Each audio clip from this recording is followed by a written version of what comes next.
Hello friends, इन्फोलैब में आपका स्वागत है। आज की वीडियो में हम बात करेंगे यदि कोई व्यक्ति आपके खिलाफ में झूठी एफआईआर रजिस्टर्ड करा देता है या फिर एफआईआर के अंदर आपका नाम लिखवा देता है तो ऐसी सिचुएशन में आप क्या कर सकते हैं और क्या है आपके लीगल अधिकार। चैनल पे आप नए हैं और हमारे चैनल को आपने अब तक नहीं सब्सक्राइब किया है तो सबसे पहले चैनल को सब्सक्राइब करें एंड बेल नोटिफिकेशन को प्रेस करें for all latest updates and videos. दोस्तों, झूठी एफआईआर किसी भी तरीके से हो सकती है, चाहे वो कोई ज़मीन का विवाद हो या किसी से कोई पैसों का लेन देन या पति पत्नी का आपस में कोई लड़ाई झगड़ा या किसी आस पड़ोसी से झगड़ा या फिर इसी तरीके का कोई अन्य मामला। फ्रेंड्स, अगर कोई व्यक्ति आपके खिलाफ में झूठी एफआईआर करा देता है जहां आपने कुछ गलत नहीं किया है तो ऐसे में सबसे पहले उस व्यक्ति का मोटिव समझे। उस व्यक्ति का जो मोटिव है वो आपको परेशान करना है, समाज में आपकी इमेज को ख़राब करना है और लीगल प्रोसीजर को गलत तरीके से इस्तेमाल करना है। इस तरीके की सिचुएशन में खुद के ऊपर कॉन्फिडेंस रखें, कानून पे विश्वास रखें एंड अगर आपने कुछ गलत नहीं किया है तो आपको न्याय मिलेगा और आपको डरने की कोई ज़रूरत नहीं है।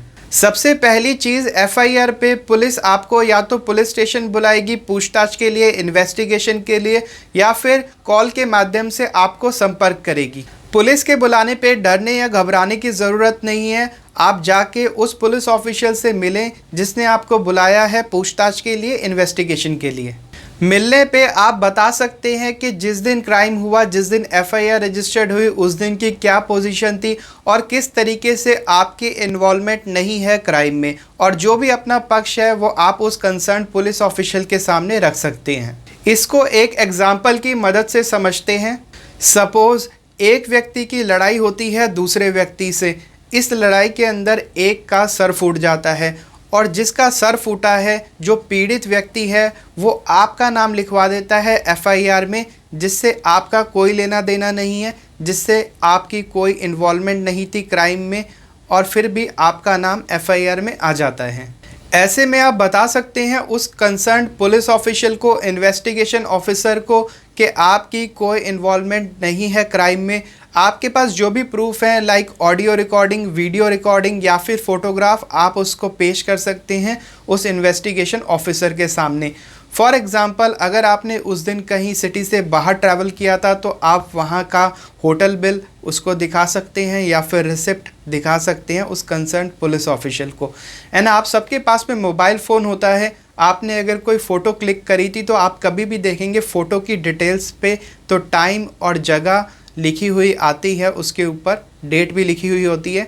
तो आप उस दिन की कोई फ़ोटोग्राफ आपके पास है दूसरी जगह की तो आप दिखा सकते हैं कि इस दिन इस समय मैं वहाँ पे प्रेजेंट नहीं था और मैं किसी और जगह पे था, और उस जगह का आप प्रूफ दे सकते हैं उस कंसर्न पुलिस ऑफिशियल को या इन्वेस्टिगेशन ऑफिसर को। तो जो भी आपकी फेवर की बातें हैं, आपके पक्ष की बातें हैं, आप वो सारी बातें उसको बता सकते हैं। एंड अपनी बातें और जो भी प्रूफ है आपके, उसकी मदद से आप ये दिखा सकते हैं कि आपको झूठा केस के अंदर फंसाया जा रहा है, आपकी कोई इन्वॉल्वमेंट नहीं है क्राइम में किसी भी तरीके से। एक बात ध्यान रखना, पुलिस से भागना, पुलिस की कॉल ना उठाना, इन्वेस्टिगेशन में कोऑपरेट ना करना, ये सब करने से आप खुद कंफर्म करते हैं कि आपकी इन्वॉल्वमेंट थी क्राइम में। सो केस के इंक्वायरी स्टेज पे या इन्वेस्टिगेशन स्टेज पे अगर किसी इन्वेस्टिगेटिंग ऑफिसर या पुलिस ऑफिशियल की आपके पास में कॉल आती है तो आप उसका रिस्पॉन्स ज़रूर दें और बताएं किस तरीके से आपकी इन्वॉल्वमेंट नहीं है क्राइम में। अगर कोई पुलिस अधिकारी, इन्वेस्टिगेशन ऑफिसर आपके पक्ष को नहीं सुन रहा है, आपको परेशान कर रहा है बार बार, तो ऐसे में आप अपनी एक लिखित complain SP office, DCP office, DSP office, ACP office में लिखित में भेज सकते हैं और उस कंप्लेन में आप बता सकते हैं कि झूठी एफआईआर के केस में आपके पक्ष को नहीं सुना जा रहा है इन्वेस्टिगेशन इंक्वायरी ऑफिसर द्वारा और आपको टॉर्चर किया जा रहा है। साथ में आप उस कंसर्न पुलिस ऑफिशियल का नाम भी बता सकते हैं और ये रिक्वेस्ट कर सकते हैं कि इस ऑफिसर को चेंज किया जाए और आपके केस की निष्पक्ष जांच कराई जाए। इस लिखित कंप्लेन को स्पीड पोस्ट द्वारा भेजें, किसी अन्य डाक द्वारा नहीं बल्कि स्पीड पोस्ट द्वारा, और स्पीड पोस्ट की ट्रैकिंग रिसिप्ट संभाल के रखें, साथ में अपने कंप्लेन की कॉपी संभाल के रखें जो कि आगे आपके केस में काम आ सकती है कोर्ट में।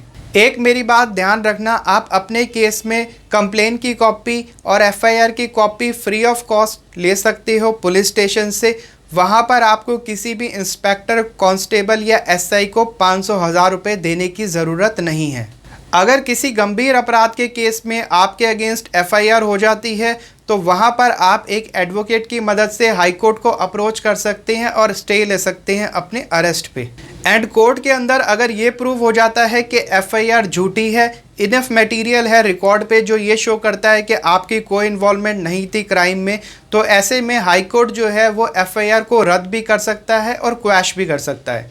एंड क्वैशिंग की जो पावर है वो हाई कोर्ट को ही है, डिस्ट्रिक्ट कोर्ट को नहीं है। इसीलिए मैंने आपको कहा कि आप एक वकील की मदद से हाई कोर्ट को अप्रोच करें। एक इम्पॉर्टेंट बात मेरी नोट करना, अगर किसी गंभीर अपराध के केस में आपका नाम आ जाता है एफआईआर में तो मैं आपको प्रैक्टिकली बता दूं कि आप ज़्यादा कुछ नहीं कर पाएंगे।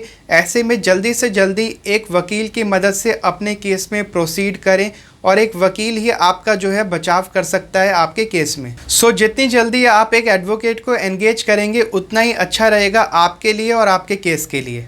फ्रेंड्स, आई होप आज की वीडियो में दी गई इन्फॉर्मेशन अच्छी लगी होगी, जहां पर मैंने आपको समझाने की कोशिश करी कैसे झूठे एफआईआर के केस में आप अपना बचाव कर सकते हैं।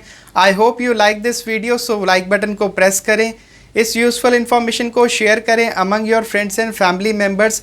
आपकी कोई लीगल क्वेरी है तो आप मेरे को ईमेल के थ्रू भेज सकते हैं। ईमेल मैंने नीचे डिस्क्रिप्शन बॉक्स में दिया है। चैनल पे आप नए हैं और हमारे चैनल को आपने अब तक नहीं सब्सक्राइब किया है तो सबसे पहले चैनल को सब्सक्राइब करें एंड बेल नोटिफिकेशन को प्रेस करें for all latest updates and videos. Thanks for watching इन्फोलैब।